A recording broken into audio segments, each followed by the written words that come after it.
Hey yo, thanks for tuning in to The Source, your source for celebrity news. Check this out. Ever since I dropped my video on Snoop Dogg and him stepping and fetching it for Donald Trump at the inauguration, a whole bunch of people came in my comment section and were like, yo, y'all are mad petty when it comes to Snoop, and y'all are just salty because Trump won. No, and I'm sorry to disappoint you, but that's not it. The people are mad at Snoop because Snoop was one of the chief people out here talking about cuff Trump, Trump is this, Trump is that, Trump is a racist, and then out of nowhere, he turned around and switched up and kissed the ring. Now, if you watch this video all the way to the ending, I'm gonna explain exactly why. Snoop Dogg done did a 180 and all of a sudden now, he's gonna be out here shucking and jiving it for Donald Trump. And I know, somebody's gonna come in the comment section like, yo Source, Snoop ain't switch up, y'all just be taking one video out of context and running with it. Listen, I wish that was the case, but sadly it's not.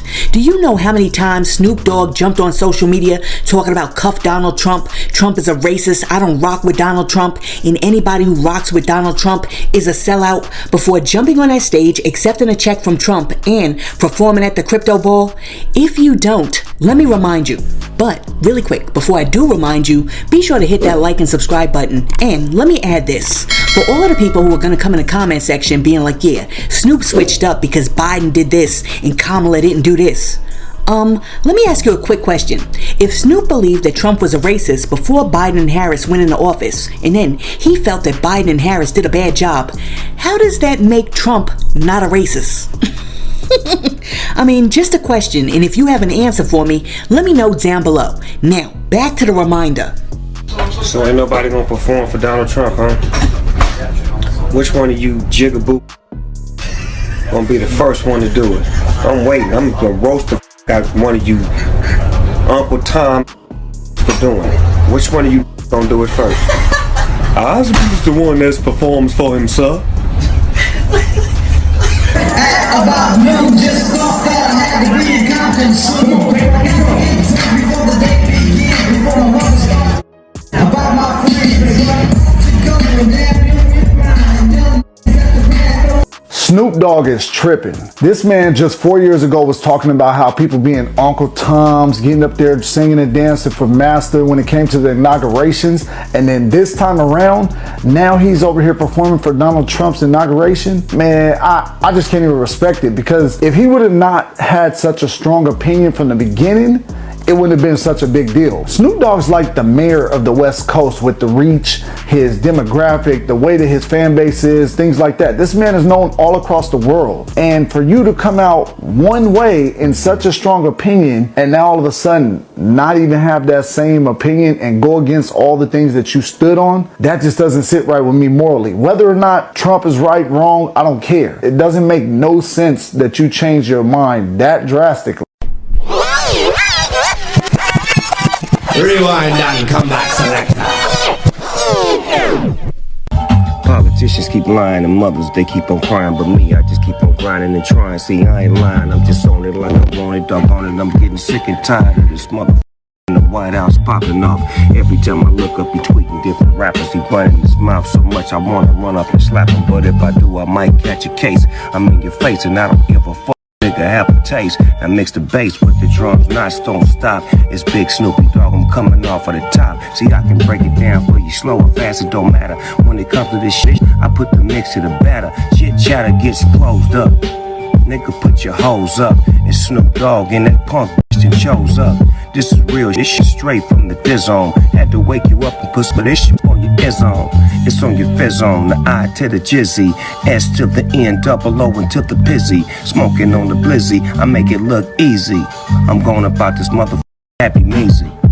I think it's safe to say most people in our culture do not. Well, you need to know that. You need to know that a lot of your fans is racist.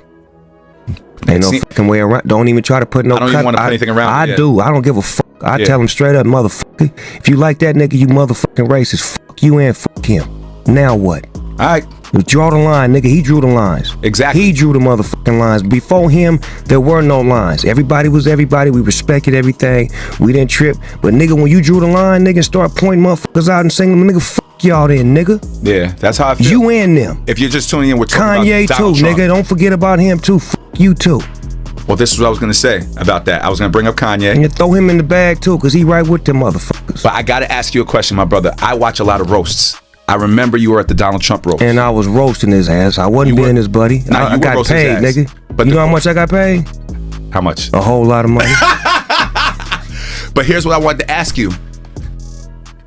Did he appear, or did he feel like he was that racist then? The devil never show you his face in the get-go. So it didn't feel like that. The devil don't never give it to you in the intro. The devil gonna take his time with you. He gonna milk you in. Then he gonna flash on you. Nigga, you didn't know I was him? Oh, man. That's what he did. He didn't know he was gonna win. He was gonna keep being what he was. Yeah. And then when he won, he had to do, you know what? America's based on racism. Let's not get it fucked up. He ain't making the rules. He's their token guy. He's the one to maintain stability. Got this nigga out the White House and put some more white bitch stack up in here the way that this was supposed to be. You get what I'm saying? And that's what the brainwash was, as opposed to, hold on, Obama trained the thought of, we can all work together. So whoever's the next president, there's not going to be as much racism, and we've gotten over the gay phobia, we've gotten over the this phobia and this. But this nigga then came back and reinsured all of it all over again. I'm going to ask you a crazy question now, because everything you're saying with I agree with, but I'm also a conspiracy theorist, so just hear me out. You've been around way more things than I have. Do you believe that elections for presidents matter, or do you believe there's people above the presidents that already have the presidents pre-selected and feel like they know how they want the country to move, and Donald Trump was going to win regardless? I think elections do matter. I just think this particular election had a twist to it. Yeah. You got the Russian scandal. Yeah. You got the fact that it was a nigga in office for 8 years, eating barbecue, basketballing, yeah, doing all kinds of just cool shit. Yeah. So they like, you making white America black. Look at what it looked like now. Remember when we were kids? I don't know where you from. It's probably different. Mm-hmm. When we were kids, no white kids wanted to be black. None of them. Now, braids, tattoos. They even call each other the N-word. Hello. Yeah. So what do you think that's doing to their people up top? It's a brainwash. You get what I'm saying? So we got to restore order. Because in a minute, they going to be politicians. And if they acting like niggas, then they going to be looking out for niggas. I understand. So we need to fuck this shit back up so that way they can get back in their mind that they against us. When it's too late now, because you have so many interracial relationships and people who have became family members. My grandson is white. Yeah, I'm interracial. I'm black and white. No, my grandson is white, so I have no racism in me. I love white people, but I don't like Donald Trump. So me and my homeboy sitting up here talking about all the people that President Trump disrespected. Women, gays, transgenders, blacks, Mexicans, Asians, and now veterans. Seem like he disrespecting every color in the world and everything that ain't what he is. Fuck that president shit, man. This nigga Donald Trump fucked it up, man. I don't know what the president supposed to be now. Like, he fucked the whole criteria up. Like, nigga, this nigga changed the whole script. Because I'm thinking like, shit, if I get in, I'm gonna be the nigga I am. And if he gonna be as white as he is, I'm gonna be the nigga as I am. Nigga, every nigga I know that ever went to jail for selling weed and y'all out. Come on out. Every white motherfucker that ever did a nigga wrong, get in jail. We reversing this shit right now. Who we don't like? Okay, who do we like? All the Mexicans, Muslims, Asians, y'all cool. Come on over here. If I didn't call your race, your ass is in trouble. Get the fuck out of here. Like, that's what this nigga's doing. And everybody just kicking back like ain't nothing wrong with it. Like, okay, but imagine if a nigga president was like that. Doing the opposite, you know what I'm saying? Like, yeah, I'm at the basketball game. What's going on right now? I ain't got time to what the fuck is going on there? Oh, there's a flood? Nigga, yeah. Nigga, what's they just scored? Nigga, LeBron just scored. Nigga showing up to tragedies, giving thumbs up. And like, what kind of nigga is this? They didn't let this motherfucker win, cuz. I may be moving to Canada. This shit. This nigga finna win, cuz. To show you what they really give a fuck about. Can you say you're supporting Hillary Clinton, or at least are against Donald Trump, or neither? How could I be with Donald Trump? He don't like Muslims. He don't like Mexicans. He don't like niggas. What do he like? He don't like nothing I'm down with. Well, he like money. Because it's an emotive. It's because it's an issue. Garbage. America, y'all should be ashamed to call this piece of shit y'all president. He ain't mine. F*** him. Really nothing. I just want to say this real quick, not on the political shit. All you people for the federal government that not getting paid right now, ain't no fucking way in the world y'all can vote for Donald Trump when he come back up again. If y'all do vote for him, y'all some stupid motherfuckers. motherfuckers. I'm saying that to y'all early. All you federal government people that's not being paid, that's being treated fucking unfairly right now, not being paid. That's so terrible. And this punk motherfucker don't care. So I'm saying that to say this. When the shit get back on and y'all get y'all jobs back and it's time to vote, don't vote for that nigga. Please don't. Look what he do. He just don't give a fuck. Y'all honest, blue-collar, hard-working people and suffering. So if he don't care about y'all, he really don't give a fuck about us. So fuck him too. And fuck everybody down with Donald Trump. I said a year, Snoop Dogg. Fuck him. I ain't never voted a day in my life, but this year I think I'm gonna get out and vote because I can't stand to see this punk in office one more year. What up, party people? I just got the urge to get up right now and go to the White House. And not only go to the White House, but do some gangster shit. What would a dog do? Pee on a tree? Shit on the lawn? Perhaps smoke a blunt? Should I do it? Should I do it?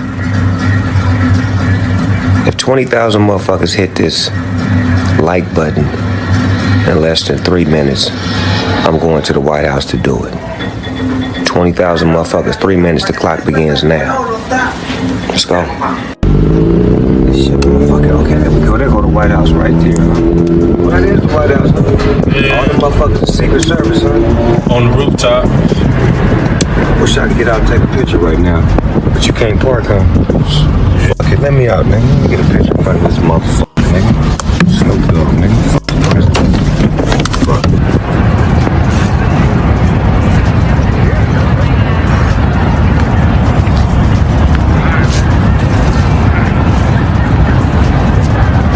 Why you niggas is voting and doing all this other bullshit? I'm at the White House, nigga, smoking, nigga. Fuck the president. Now, you kicked up a lot of dust earlier this year with your man, I call him 45, but the president. And today we bombed Syria. I was wondering if you had any thoughts on that situation. Clearly, it's really serious, more serious than even a responsive tweet like he would give you. What are your thoughts on where we are now as a country? I mean, you're now a spokesperson for a lot of people. Man, I don't know where we at as a country. I mean, it's like this dude running audibles at the line of scrimmage. Mm-hmm. You know what I'm saying? I mean, what is his playbook? What is like? You know what I'm saying? I'm sitting back watching like y'all. Yeah. You know what I'm saying? It's like, and I don't want to offend nobody or say nothing the wrong way, but at the same time, I'm confused. Donald say he wants to run for president and move on into the White House. Why not? It wouldn't be the first time you pushed a black family out of their home.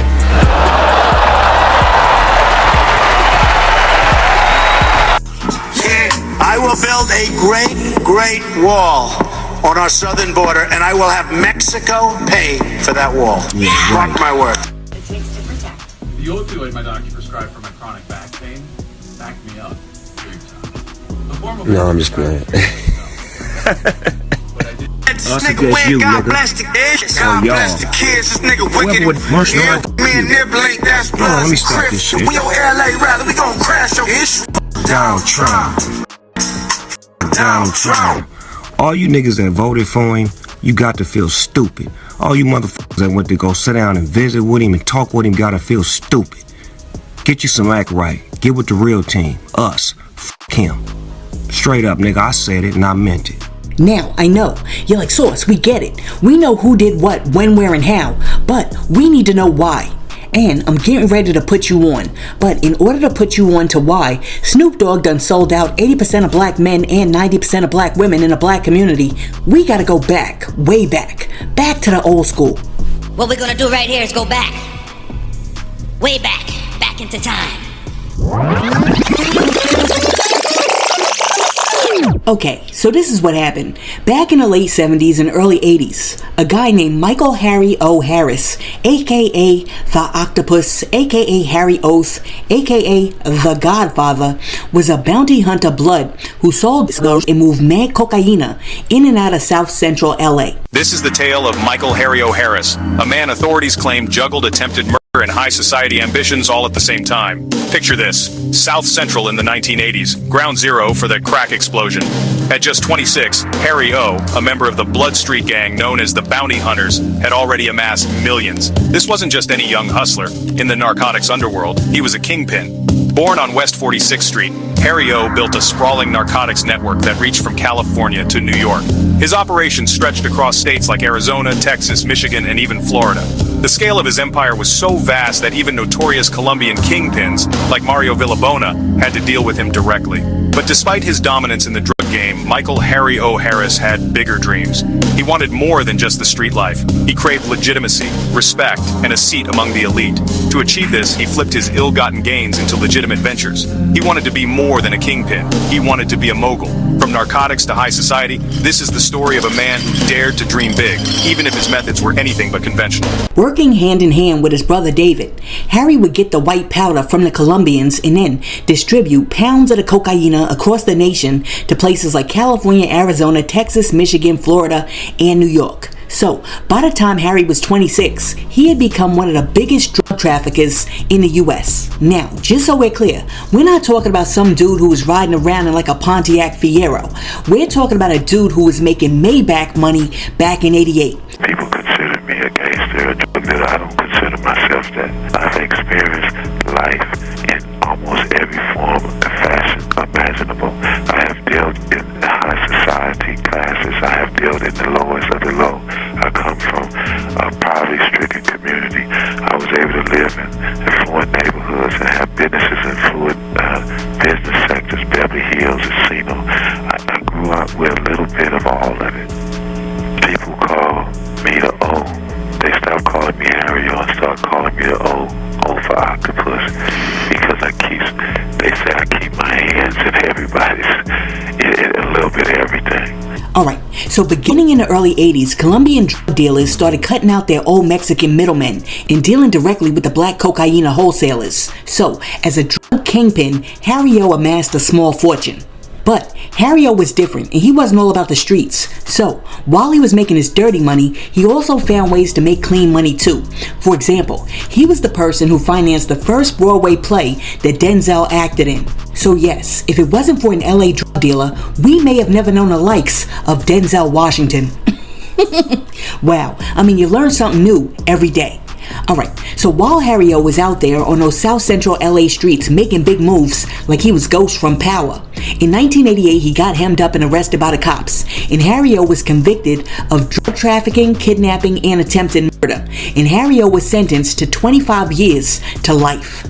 And I know, you're sitting out there right now like, Sauce, what does any of this have to do with Snoop Dogg and Trump? Can you tell me about Snoop Dogg and Trump? Listen, I'm getting there, but you have to let me connect the dots. Alright, so while Harry O was in the Metropolitan Detention Center in downtown Los Angeles, he was thinking about ways of legitimizing his money.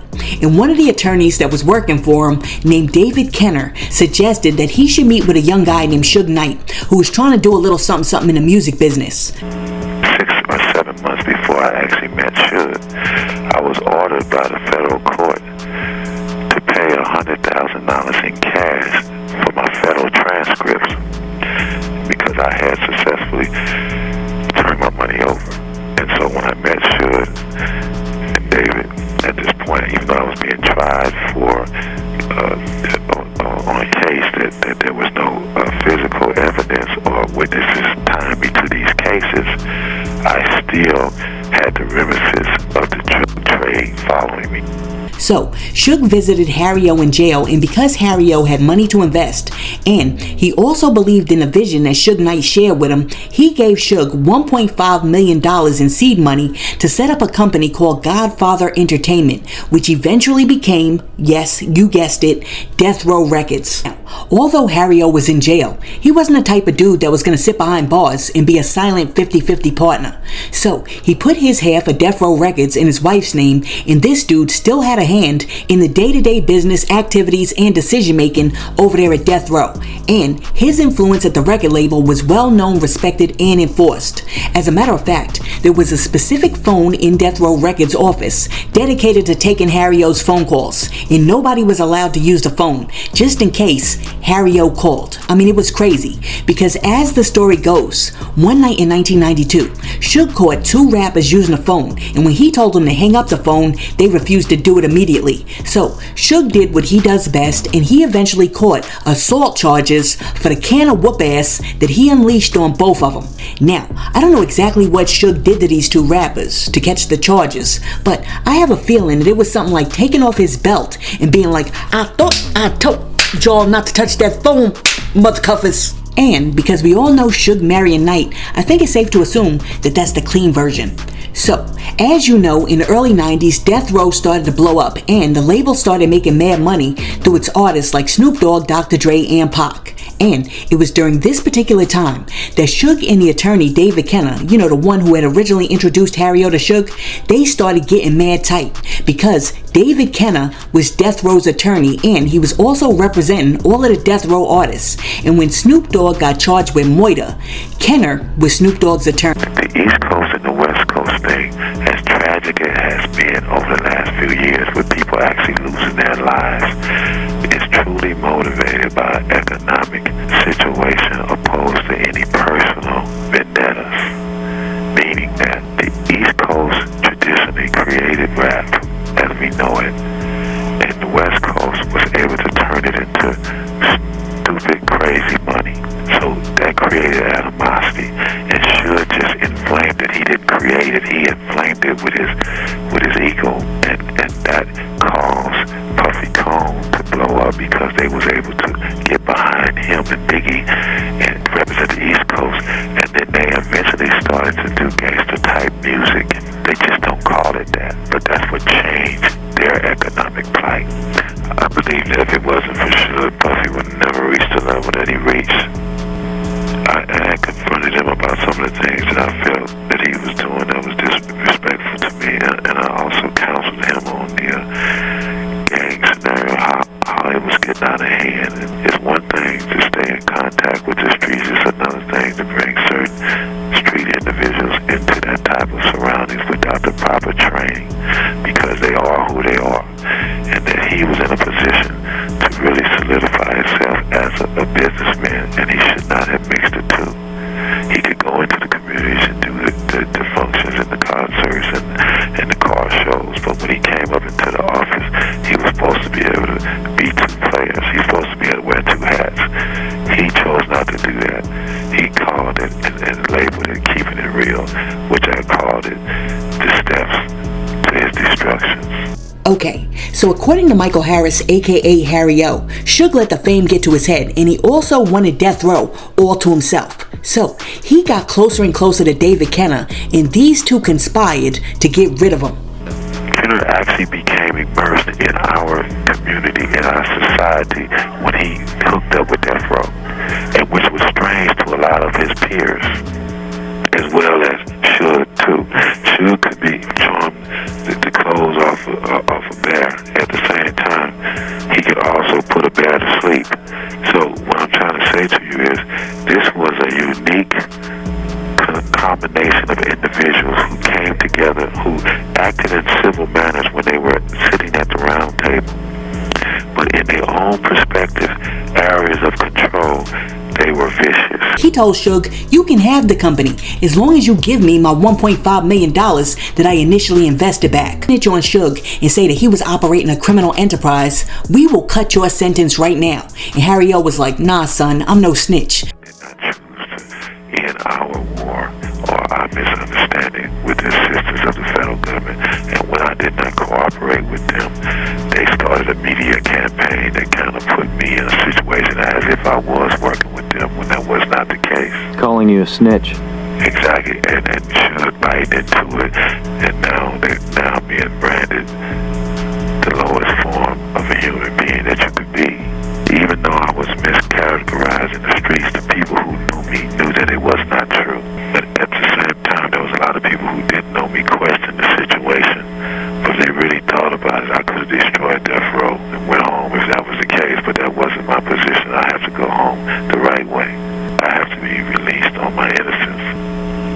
Death Row went as far as it could go based on the leadership that it had.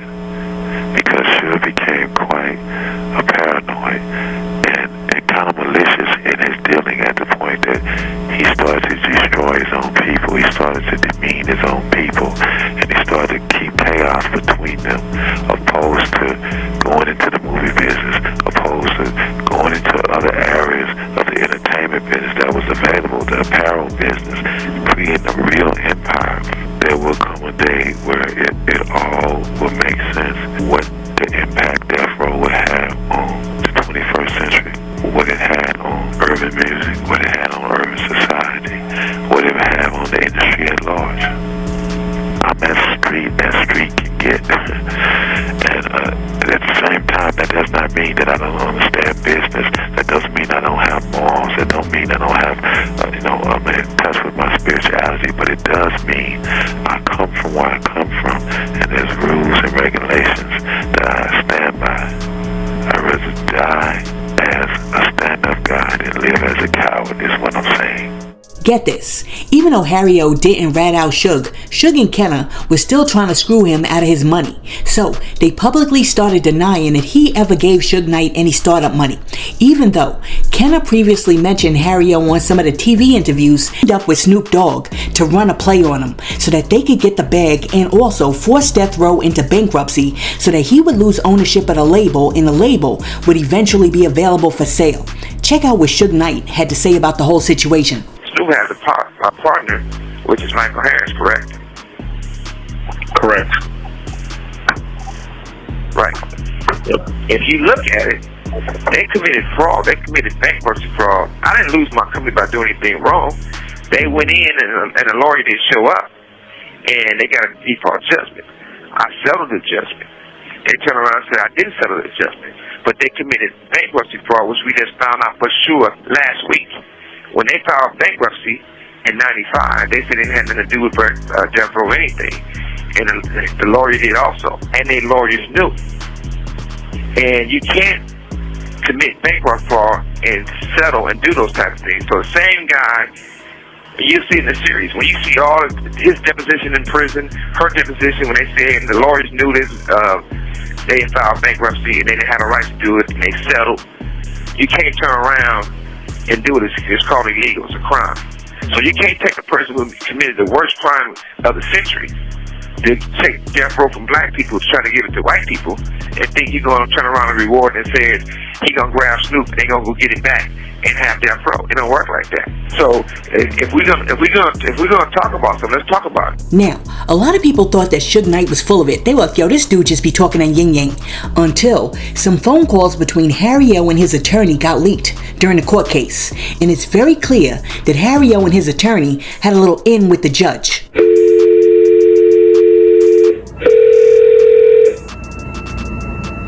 Good afternoon, Miss August and Cabot. This is MCI. This call and your telephone number will be recorded and monitored. I have a collect call from Steve Cooper, an inmate at San Quentin State Prison in California. To accept, dial or say 5 and hold. To refuse, hang up. 5, hold.